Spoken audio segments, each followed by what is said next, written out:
Hi, my name is Joe. I'm an associate director at the University of Pennsylvania. I work in the Graduate Student Center. And my background is, so I got my PhD in physics in 2016 from the University of North Carolina, Chapel Hill. And during that time, I spent a lot of time learning how to communicate both my research and any other sort of like interesting topics to broad audiences. So I do, in my work here, I do a lot of facilitating of workshops on communicating, and I also help oversee the like 3-minute thesis competition, which is a way for like graduate students to get experience just making their research and work accessible to everybody. So I thought it would be great to kind of talk about how these things can be applied to a faculty job talk to make you really stand out from, you know, other people you might be going up against for these roles that you're applying to. So that's kind of like the overview of why it's me giving the talk. And yeah, so I'm just gonna get to it. So I've kind of structured this talk as like, there's gonna be 10 tips because I know everybody likes 10. So there's gonna be like 10 tips for how to make sure you're creating an engaging talk during your faculty job talk. And a main thing about that is connecting with your audience, basically. So let's see if I'm gonna work. There we go. Whoa, we're not going to slide 14. That's crazy. Okay, here we go. All right.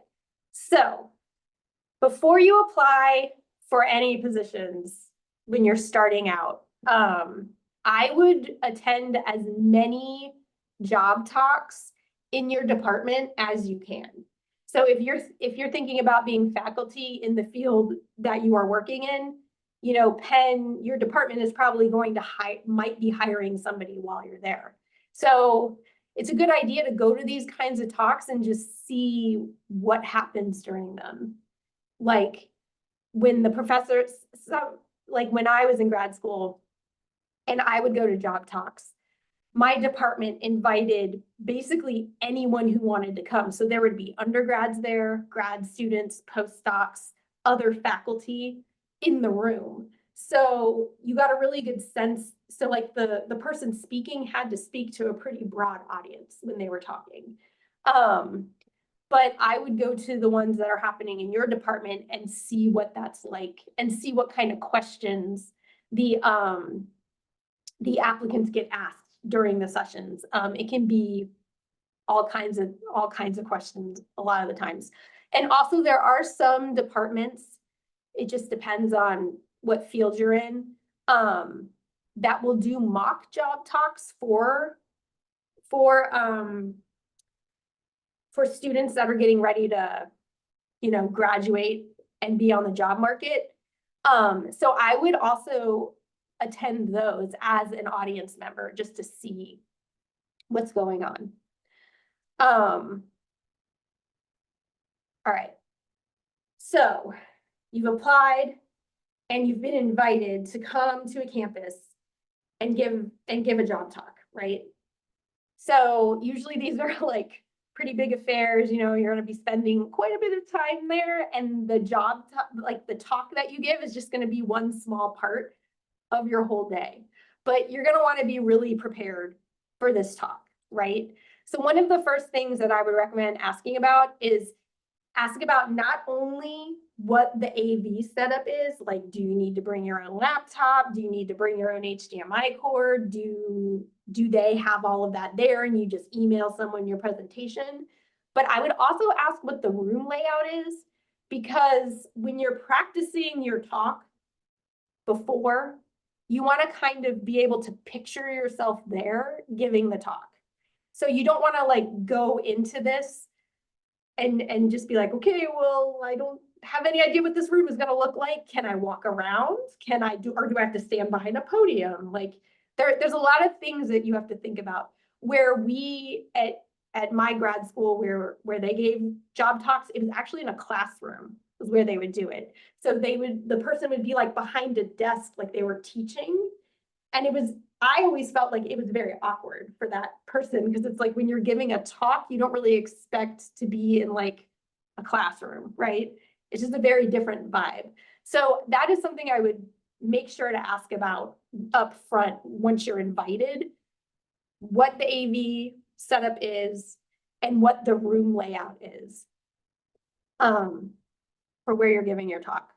I would also ask about your audience. Like I said, where I went to grad school, these talks were open to everybody. So you would have undergraduates, graduate students, postdocs, and senior researchers all in the same room. Other schools might be different. They might only have faculty in the room. So you're going to want to make sure that you know who you're talking to.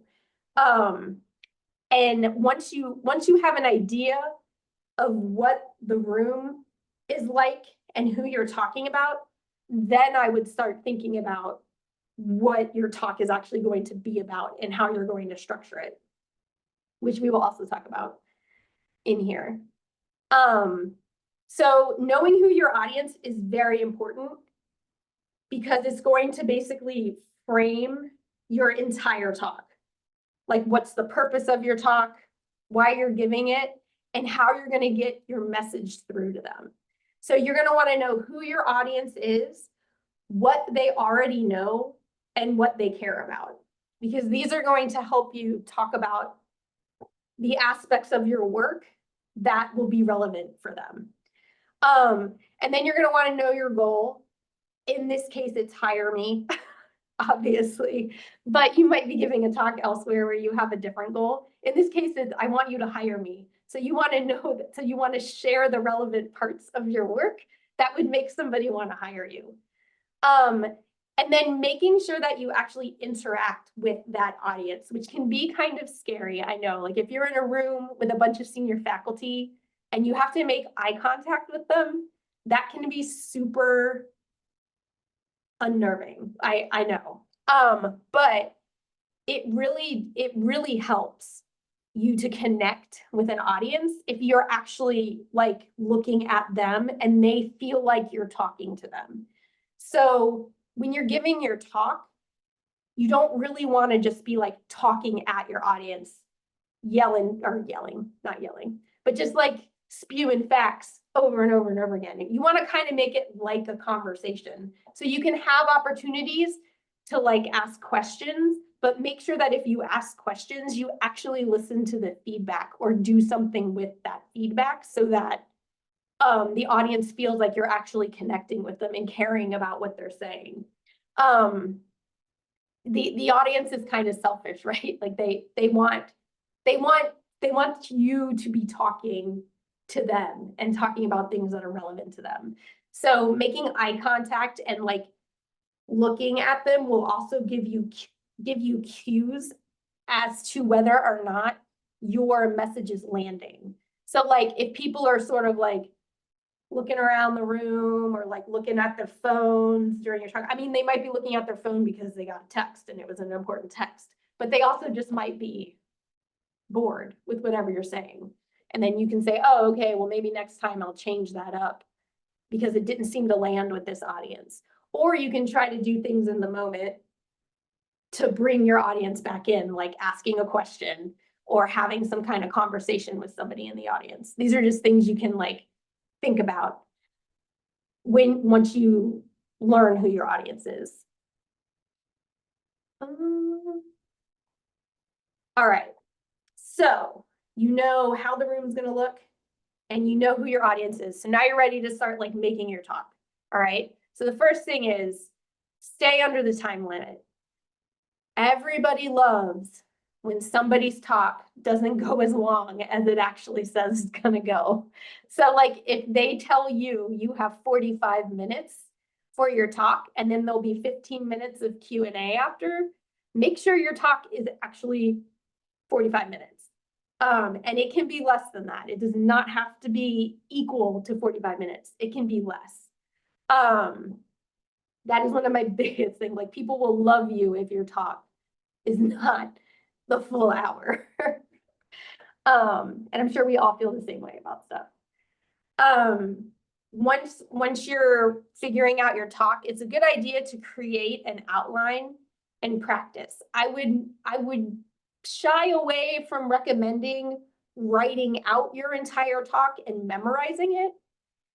When people do that, it tends to come across as, kind of robotic, and it's harder to have conversations with people if you're speaking from your memory, because you're in your head remembering the words that you need to say. You're not having a conversation with somebody and getting feedback from them.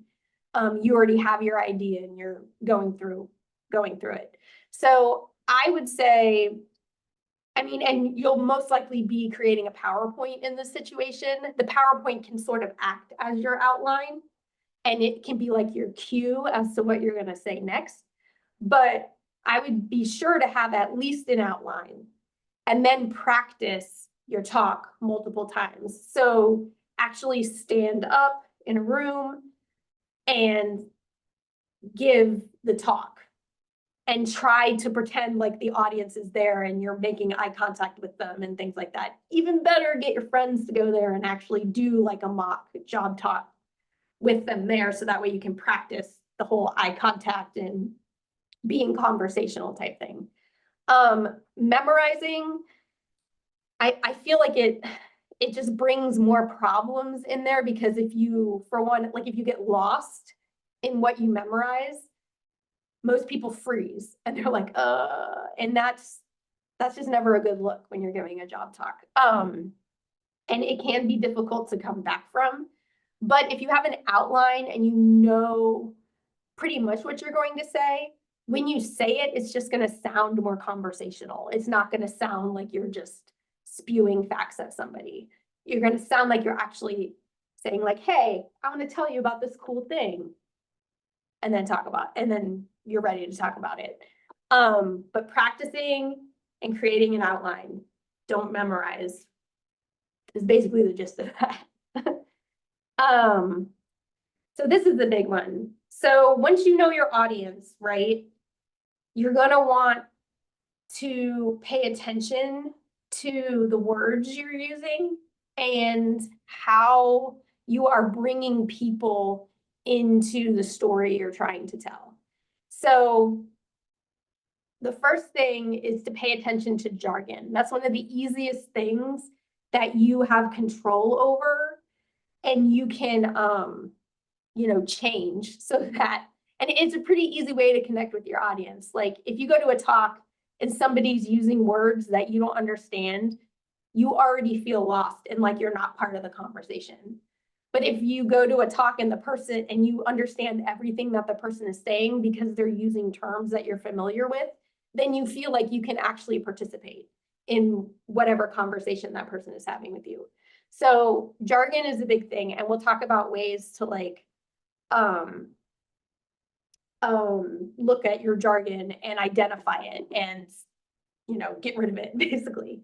And then some other strategies are using analogies or storytelling to connect with your audience. Those are two strategies, especially the analogy strategies, that I like to use a lot when I'm giving talks, because it lets your audience know like, hey, I'm with you. I'm here at the same level.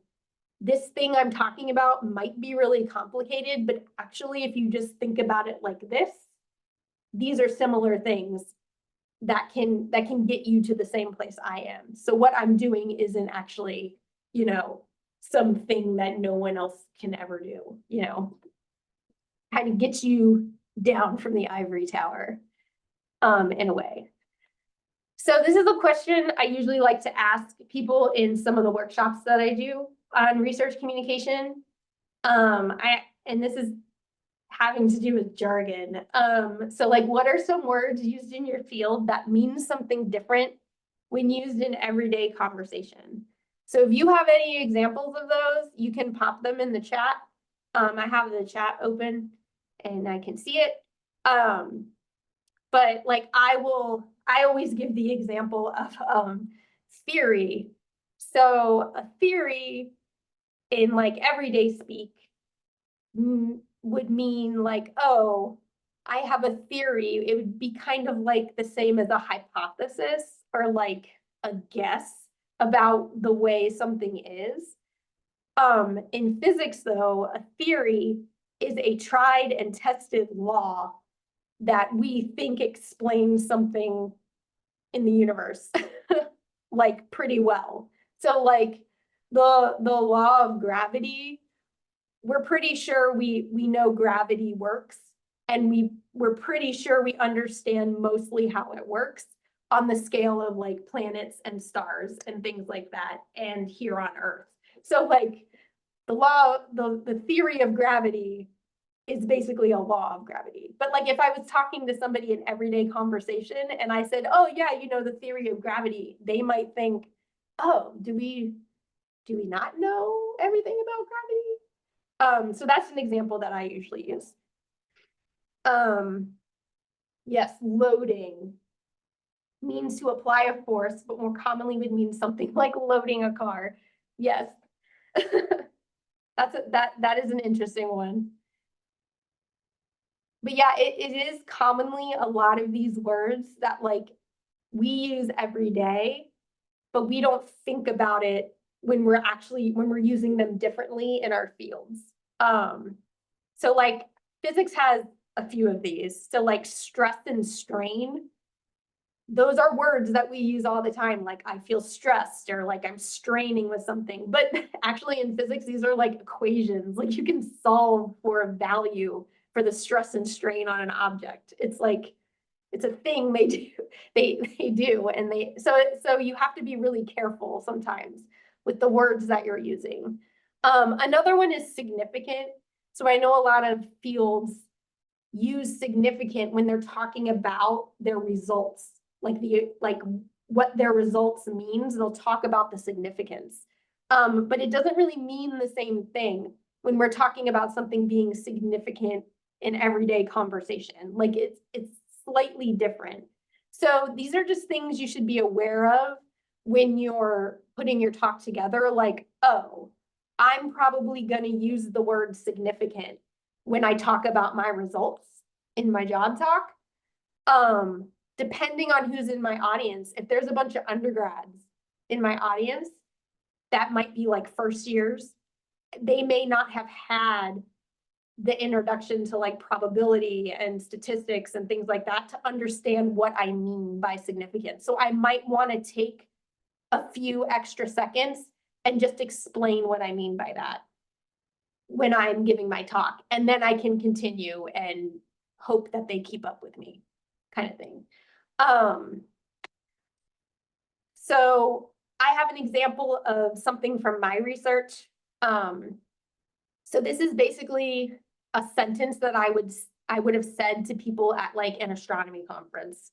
If they walked up to me and were like, what did you do your PhD on? I'd be like, I studied galaxies with small redshift differences to understand how their proximity to each other affects star formation activity. There's a ton of jargon in there that is not words that we use every day. And also it's words that like we don't normally see together, like star formation activity. I guess if you took a second and you thought about it, you could probably process what that meant. But if I'm up there giving a talk and I'm just rushing through everything I'm saying, you don't have time to process what those words mean when they're put together.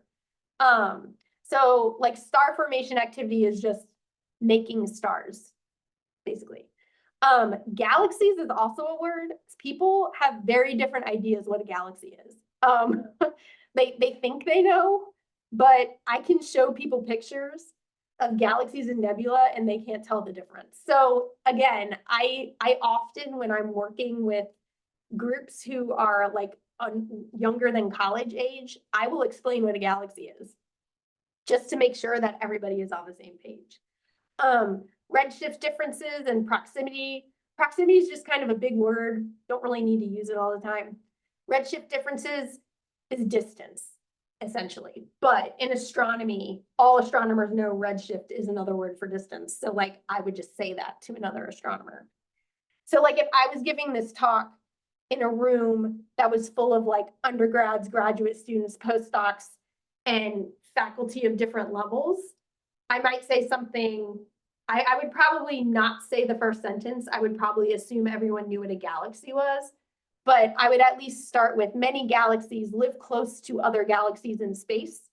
And I want to know if this influences how they make stars or their ability to make stars. So it's the same thing, and it's a few more words, but again, the audience can actually like keep up with what I'm saying and feel like they're part of this conversation that I want to have with them.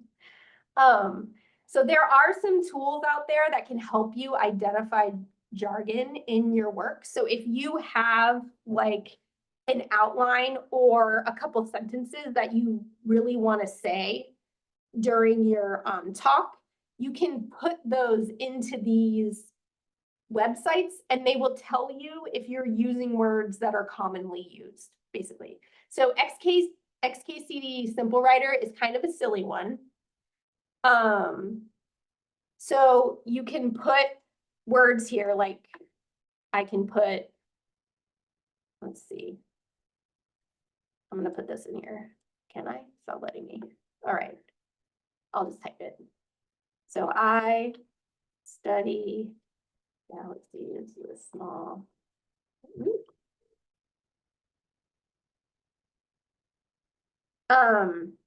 And it'll tell you if you're using, I think it looks, oh, that's not a word. I don't know if I can spell, but yeah. There you go. It looks at the words that you type and compares them with the 10,000 most commonly used words in the English language. And anything that isn't commonly used, it will highlight in red. So here you can see it highlighted galaxies, redshift, and differences, because those are not words that are commonly used. So I might want to rethink how I structure that sentence if I'm going to be giving it, in a talk. Dejargonizer is another pretty good website. So this can actually take a lot, like an entire article, and highlight all of the jargon inside of it. What is cool is it gives you this result and it tells you the like grade level of the audience that you're reaching with this, with your words, I guess. So you can do this same thing like with your outline or with your talk. In general, you can just pop that text in here. Help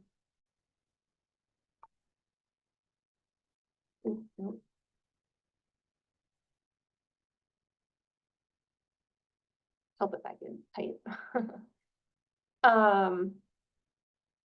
And then it'll highlight some stuff. So this tells you the score from 0 to 100. If the words in the text are common, then it'll be closer to 100.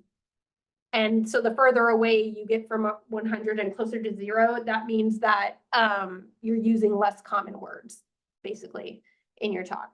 So it's a good way to get an idea, again, and it's a little less silly than XKCD. XKCD is kind of silly website, but I love it. You can also, they also have different time periods in here. So like you can compare it to like different 4-year periods or 3-year periods in there. But that's a good website. And then there's another one that's similar called Readable.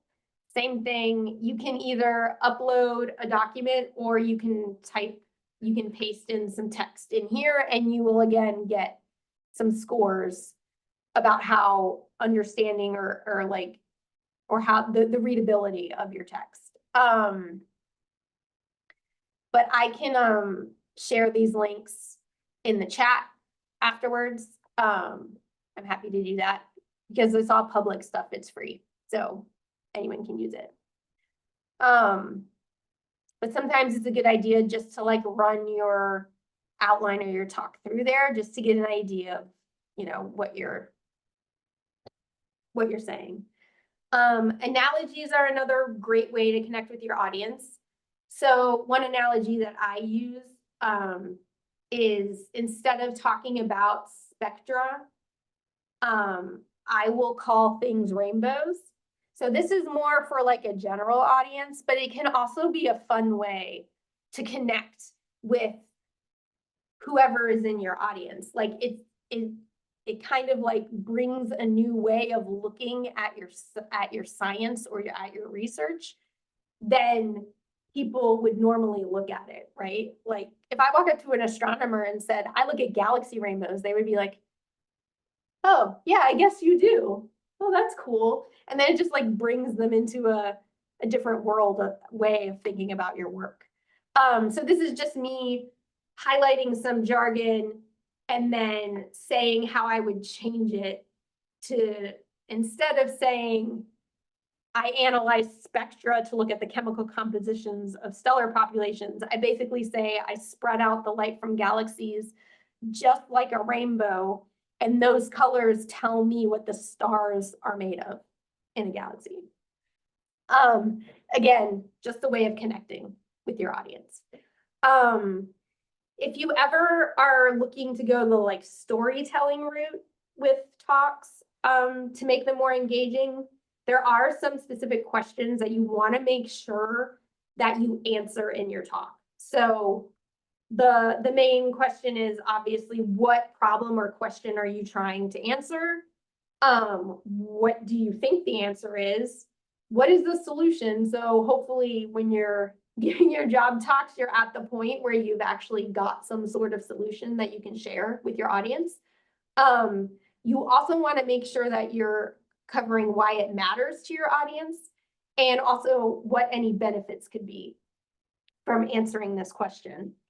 So then once you've answered those questions, you can kind of craft things into a story. So this takes a little bit more time. It's not something I would recommend doing if you know, you're giving a job talk in a week. Like if you had a few months, or I would say this is something I would think about, you know, before I'm applying for jobs, just like ways that I could craft my job talks into a story. The things that you need for a story though are you need characters, you need a place, you need motivation for your characters. Conflict is a pretty important part of a story. Everybody loves conflict. It makes things interesting. So if you can't find a conflict, I'd try to find a turning point to kind of make the story flow better. And then you need an ending for your story. I actually have printouts that I can share where that it's basically a Word doc and you can go in and like fill out and answer these questions. The ones in the slide before and in this slide, to try to sort of put together a story about your research or whatever you're talking about for your job talk. This was just me trying to do that with mine. I have never put my research into a story, but I know of people who have, and it can be very like impactful when you present your work that way. And audiences really like it. One of the biggest things that I see academics do when they're giving talks is using passive voice. It is something that is very common in academia. We do it in all our papers. We do it all the time. But when you're talking and you're presenting your work, you definitely want to be using active voice because you don't want everyone to, because passive voice just makes it seem like, oh, something's being acted acted upon. You want to be the one doing the acting, or you want your work to be actively doing the exciting stuff, basically. So what I mean by active voice is the subject of the sentence performing the action, or is it being acted upon? So this is very important when you're figuring out active voice. There's a test that you can do. It's called the By Zombies test. And there is a website. And so there's a website you can go to where you can paste your text in there and it'll tell you if it's passive or not. And that's just a really easy thing to do. I can also share that link with everybody. But using active voice is very impressive or impactful. Some other things you can do is to have extra slides at the end to anticipate questions. So this is so if you are worried about staying under time, you can have those extra slides in there and hope that somebody asks you about them afterwards. And then you can look really cool, like, oh yeah, I have a slide for that. Just like switch over to it really quick. During your talk, make sure you dress nice but comfortably. You want to look professional, but you also don't want to be like super uncomfortable all day. And finally, if you don't know the answer to something that somebody asks you during your job talk, it's okay. You can say, I don't know the answer to that, but you can follow up with what you do know. So it's kind of like a yes and situation. Like, yeah, I don't know that, but this is what I do know about this question that you asked me. And that can be a way to like retake the conversation and keep it from hijacking stuff.